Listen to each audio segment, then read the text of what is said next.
नमस्कार, मैं हूं निकिता और आप देख रहे हैं सत्य हिंदी। एक नजर डालते हैं अब तक की सुर्खियों पर। ब्रिटेन ने ट्रंप के पोर्ट ऑफ पीस चार्टर पर हस्ताक्षर से किया इनकार। रूस की संलिप्तता के डर से बनाई दूरी। बोर्ड ऑफ पीस चार्टर में दर्जनों देशों को शामिल होने का निमंत्रण। ट्रंप ने दावोस में कजा बोर्ड ऑफ पीस पर किए हस्ताक्षर। अमेरिका के राष्ट्रपति डोनाल्ड ट्रंप के दावोस में बोर्ड ऑफ पीस का चार्टर औपचारिक रूप से घोषित और हस्ताक्षर करने से पहले ब्रिटेन ने इस चार्टर पर हस्ताक्षर करने से मना कर दिया है। रूस की संलिप्तता को लेकर चिंता जताते हुए ब्रिटेन ने ट्रंप के पोर्ट ऑफ पीस के चार्टर पर हस्ताक्षर नहीं करने की घोषणा की। ब्रिटेन की विदेश मंत्री यवेट कूपर ने कहा कि ब्रिटेन आज गुरुवार को दावोस में होने वाले शांति समझौते पर हस्ताक्षर नहीं करेगा। इस तरह वह उन देशों की बढ़ती लिस्ट में शामिल हो गया है जिन्होंने हस्ताक्षर करने से इनकार कर दिया है। इस लिस्ट में फ्रांस, नॉर्वे, स्वीडन और स्लोवेनिया भी पहले से ही शामिल हैं। दावोस से पीबीसी पर कूपर ने कहा कि यूक्रेन के साथ चल रहे युद्ध के बीच अन्य संघर्षों के लिए शांति योजना बनाने में रूस की भूमिका को लेकर ब्रिटेन चिंतित है। हम आज गुरुवार को उन हस्ताक्षरकर्ताओं में से एक नहीं होंगे क्योंकि यह एक कानूनी संधि है जो कहीं अधिक व्यापक मुद्दों को उठाती है और हमें इस बात की भी चिंता है कि राष्ट्रपति पुतिन शांति की बात करने वाली किसी चीज का हिस्सा बन रहे हैं। बता दें कि यह पहल मूल रूप से गजा संघर्ष विराम और युद्ध के बाद गजा को फिर से खड़ा करने के लिए तैयार की गई थी, लेकिन ट्रंप ने अब इसे एक व्यापक अंतर्राष्ट्रीय संघर्ष मध्यस्थता निकाय में विस्तारित कर दिया है। यानी दो देशों में विवाद सुलझाने के लिए यूएन में जाने की बजाय ट्रंप के पोर्ट ऑफ पीस में आना होगा।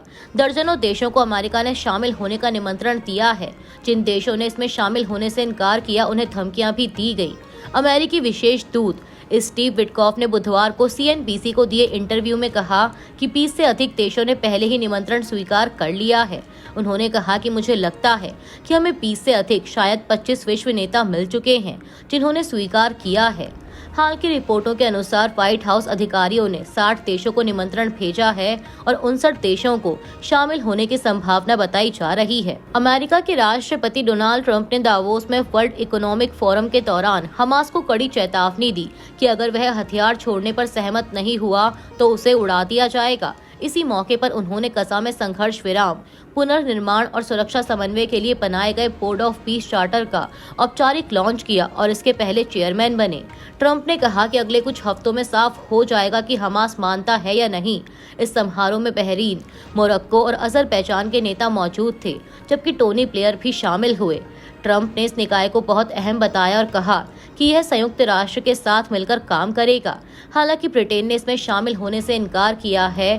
ट्रंप ने अपने भाषण में ईरान और सीरिया से जुड़े अमेरिकी ऑपरेशनों और कई संघर्ष सुलझाने के दावे भी दोहराए। भोजशाला विवाद पर सुप्रीम कोर्ट का आदेश। बसंत पंचमी पर पूजा और जुम्मे की नमाज दोनों की इजाजत। मध्य प्रदेश के धार जिले में ऐतिहासिक भोजशाला कमाल मौला मस्जिद विवाद पर सुप्रीम कोर्ट ने बड़ा फैसला सुनाया है।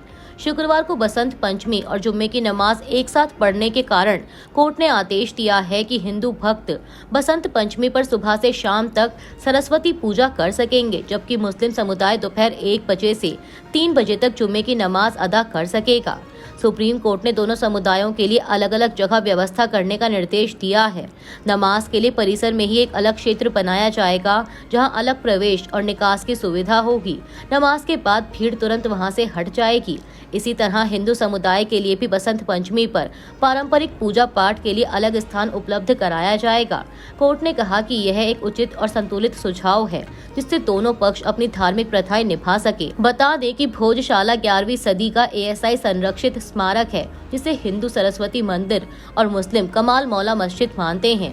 2003 के समझौते के तहत यहाँ पूजा और नमाज तय दिनों में होती है। इस बार बसंत पंचमी शुक्रवार को होने से तनाव था, जिसे लेकर कोर्ट ने कानून व्यवस्था के लिए कड़ी सुरक्षा के निर्देश दिए हैं। शंकराचार्य अभिमुक्तेश्वरानंद विवाद में पड़ा मोड़। 19 साल बाद चारों शंकराचार्य एक मंच पर आ सकते हैं। अभिमुक्तेश्वरानंद की एंट्री रोकने में जुटी योगी सरकार, पुरानी तारीख में भेजा नोटिस। ज्योतिष पीठ के शंकराचार्य स्वामी अभिमुक्तेश्वरानंद से जुड़े विवाद के बीच एक बड़ी और अहम खबर सामने आई है। करीब 19 साल बाद चारों पीठों के शंकराचार्य एक मंच पर दिखाई दे सकते हैं।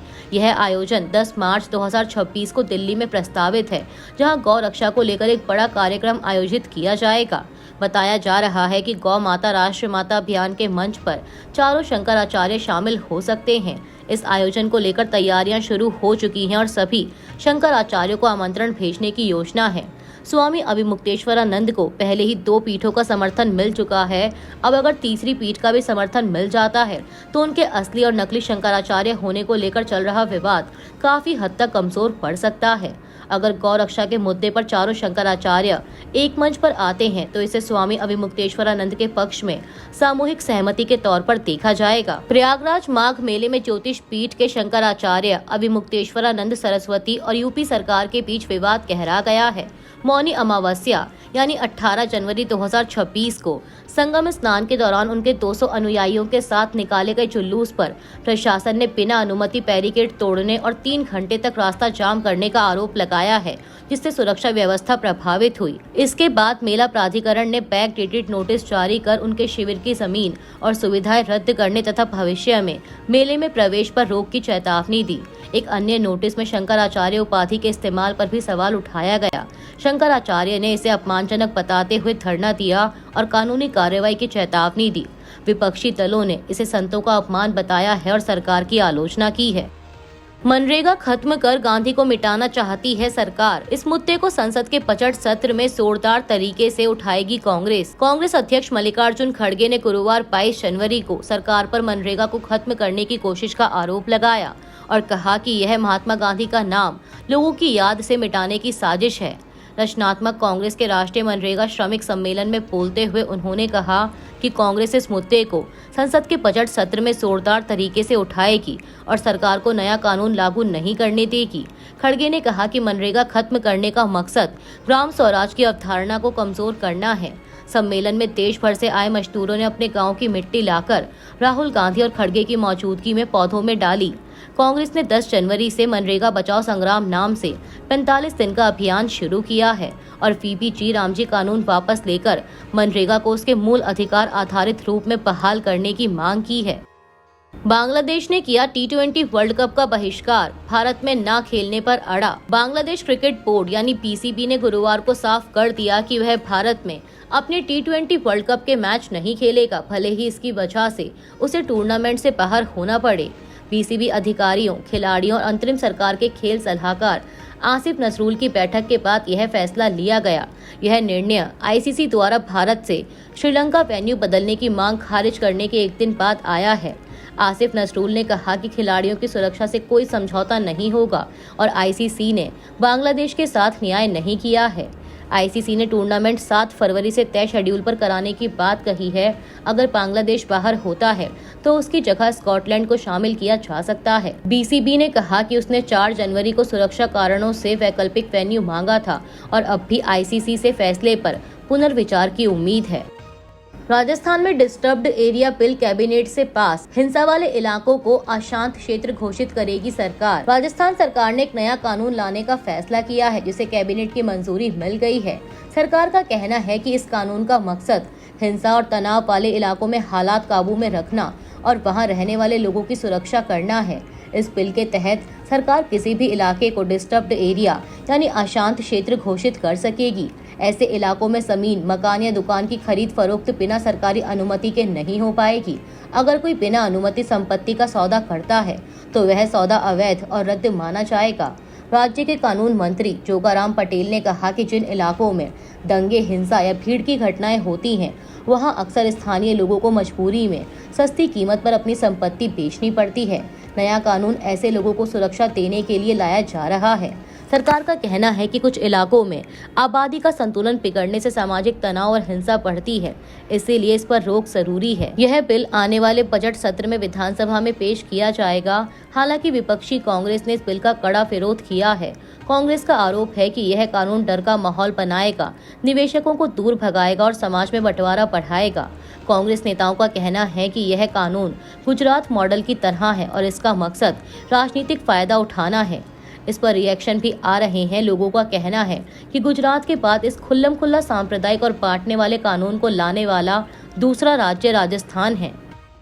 मणिपुर में मैतेई युवक की हत्या से तनाव, चुराचांदपुर से मिला शव, ककचिंग में धरना और एनआईए जांच की मांग। मणिपुर के चुराचांदपुर जिले में 21 जनवरी की रात एक मैतेई युवक की हत्या के बाद राज्य में तनाव बढ़ गया है। पुलिस के मुताबिक 38 वर्षीय मयांक गलम्बम ऋषिकांता सिंह को 21 जनवरी की शाम अगवा किया गया था और 22 जनवरी की सुबह उनका शव चुराचांदपुर के कुकी बहुल इलाके से मिला। वह ककचिंग खनऊ के रहने वाले थे और कुकी समुदाय की एक महिला से शादी के बाद अपनी पत्नी से मिलने चुराचांदपुर गए थे। घटना से जुड़ा एक वीडियो सोशल मीडिया पर सामने आया है, हालांकि इसकी पुष्टि नहीं हो सकी है। इस घटना के बाद ककचिंग खनऊ में लोगों ने धरना शुरू कर दिया और दोषियों की गिरफ्तारी तथा जांच एनआईए से कराने की मांग की। कुकी नेशनल ऑर्गेनाइजेशन ने इस मामले में अपनी भूमिका से इनकार किया है। गौरतलब है कि मणिपुर में मई 2023 से मैतेई और कुकी समुदायों के बीच हिंसा जारी है।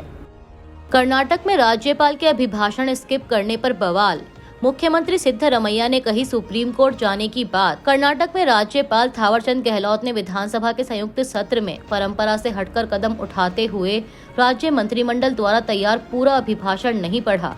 उन्होंने सिर्फ एक दो पंक्तियां बोलकर सत्र से बाहर जाने की कोशिश की, जिसके बाद कांग्रेस सदस्य पीके हरिप्रसाद के नेतृत्व में कुछ विधायकों ने उनका रास्ता रोककर भाषण पढ़ने की मांग की। दरअसल राज्यपाल ने सरकार से केंद्र की आलोचना वाले 11 पैरा हटाने को कहा था, जिसे सरकार ने मानने से इनकार कर दिया। इस पूरे मामले पर मुख्यमंत्री सिद्धरमैया ने पत्रकारों से कहा कि राज्यपाल ने संविधान के अनुच्छेद 176(1) और 163 के अनुसार भाषण न पढ़कर संविधान का उल्लंघन और अपमान किया है। उन्होंने कहा कि उनकी सरकार बाद में सुप्रीम कोर्ट जाने का फैसला करेगी। फैसला होने के बाद महाधिवक्ता शशि किरण शेट्टी सुप्रीम कोर्ट में याचिका दायर करेंगे। वहीं बीजेपी नेताओं आर अशोक और सीटी रवि ने कांग्रेस विधायकों के विरोध पर आपत्ति जताते हुए उनके खिलाफ कार्रवाई की मांग की है। अभी के लिए इतना ही। बाकी की देश दुनिया की बड़ी खबरों के लिए जुड़े रहिए सत्य हिंदी के साथ। Copyright disclaimer under Section 107 of the Copyright Act 1976. Allowance is made for fair use for purposes such as criticism, comment, news reporting, scholarship, and research. Fair use is a use permitted by copyright statute that might otherwise be infringing.